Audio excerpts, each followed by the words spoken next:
রমজান মাসে কোন কোন কাজগুলো করলে রোজা ভাঙবে এবং সেগুলোর কাফারা হিসেবে কি দিতে হবে? তারাবির নামাজ না পড়লে কি রোজা হবে? রমজান রোজা রেখে হাত পায়ে নখ কাটা যাবে কিনা? চলুন তাহলে আর বিলম্ব না করে ইতিমধ্যে যে সমস্ত প্রশ্ন চলে এসেছে আমাদের কাছে সেগুলোর উত্তর দেওয়ার পাল্লায় প্রবেশ করি। রমজান মাসে কোন কোন কাজগুলো করলে রোজা ভাঙবে এবং সেগুলোর কাফারা হিসেবে কি দিতে হবে? পান, আহার, স্ত্রী সহবাস অথবা হস্তমৈথুন, ইচ্ছাকৃত বীর্যপাত, এই বিষয়গুলো সাধারণত রোজা ভঙ্গকারী হয়।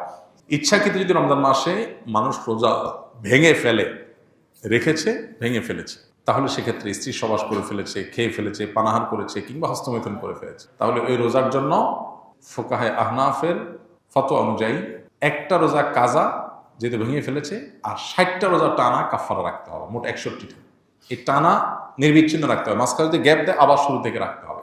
আর অন্য ওলামা ইকরাম, হাম্বলি মাযহাবের ওলামা ইকরাম, তাদের দৃষ্টিভঙ্গি হলো শুধু স্ত্রী সহবাস বা যৌনতা সংশ্লিষ্ট কারণে যদি রোজা ভাঙে তাহলে কাফারা, আর না হলে শুধু কাজা। তবে একটা হাদিস আছে, নবী সাল্লাল্লাহু আলাইহি ওয়াসাল্লাম বলেছেন, কেউ যদি রোজা রাখার পর ভেঙে ফেলে, সারা বছর রোজা রাখলেও ও রমজানের ওই রোজার পরিপূর্ণ মর্যাদা এটা রিকভার করা সম্ভব না।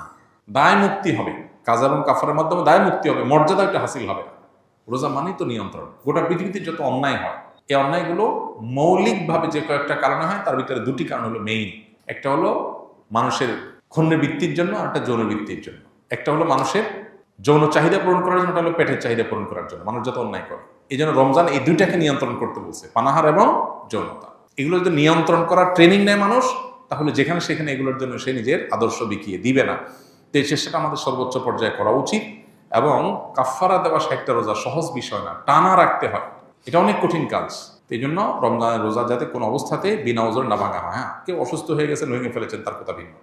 আমার একটি নবজাতক শিশু রয়েছে, আমি কি রোজা রেখে তাকে খাওয়াতে পারবো, বা রোজা না রাখলে কি সমস্যা হবে? রোজা রেখে বাচ্চাকে তো খাওয়াতে কোনো সমস্যা নেই, রোজা রেখে তো নিজে খেতে অসুবিধা, বাচ্চাকে খাওয়াতে কোনো অসুবিধা নেই। তবে কোনো মা যদি রোজা না রাখেন, বাচ্চাকে খাওয়াতে হবে সেজন্য, তো সেটা জায়েজ নেই। এতটুকু ঠুনকো অজুহাতে রোজা না রাখার সুযোগ নাই।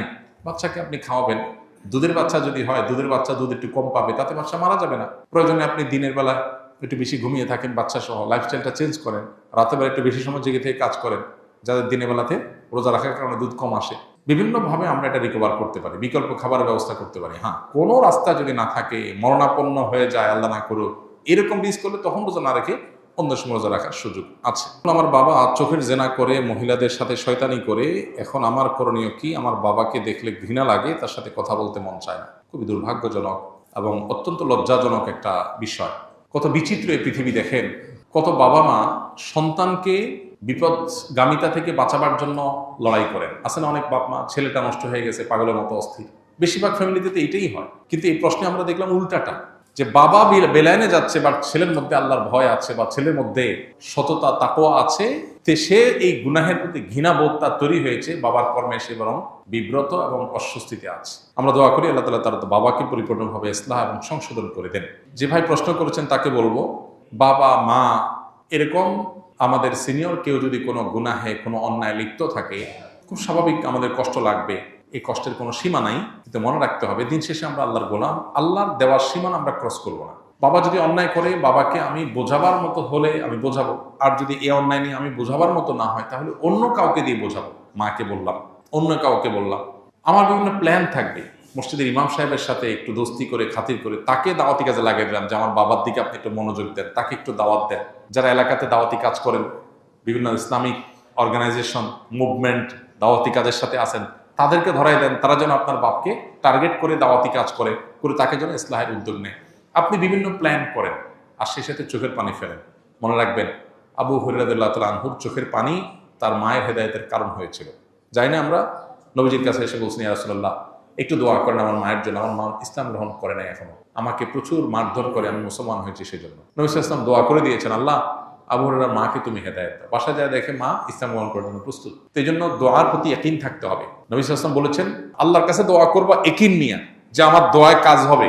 দোদুল্যমনা, সংশয় নিয়ে হবে কি হবে না, সে ধরনের মানসিকতা নিয়ে দোয়া করলে দোয়া কবুল হবে না। এই জন্য আপনার বাবার জন্য আপনি দোয়া করেন, অন্যদেরকে দিয়ে বোঝান, খবরদার আপনি নিজে তার সাথে ব্যবহার খারাপ করতে যাবেন না। এটা খুব অ্যাসিড টেস্ট, অগ্নি পরীক্ষা, যে বাপ উল্টাপাল্টা করবে, আবার কিছু বলাও যাবে না বাপ সেদিন শেষে। তো এই পরীক্ষা আপনাকে জিততে হবে। আমরা দোয়া করি আল্লাহ তাআলা আপনার বাবা হেদায়েত নসিব করুন। চেষ্টার পরেও যদি তিনি তার পথ থেকে ফিরে না আসে, তাহলে সেক্ষেত্রে আপনি সন্তান হিসেবে যতটুকু সম্ভব তাকে আপনি যতটুকু বলতে পারেন, কিন্তু সেটা যেন সীমানা ছাড়িয়ে না যায়, লক্ষ্য রাখতে হবে। কেউ রমজান পেল কিন্তু গুনাহ মাফ করাতে পারলো না, তার জন্য ধ্বংসের বদদোয়া করেছেন জিবরিল।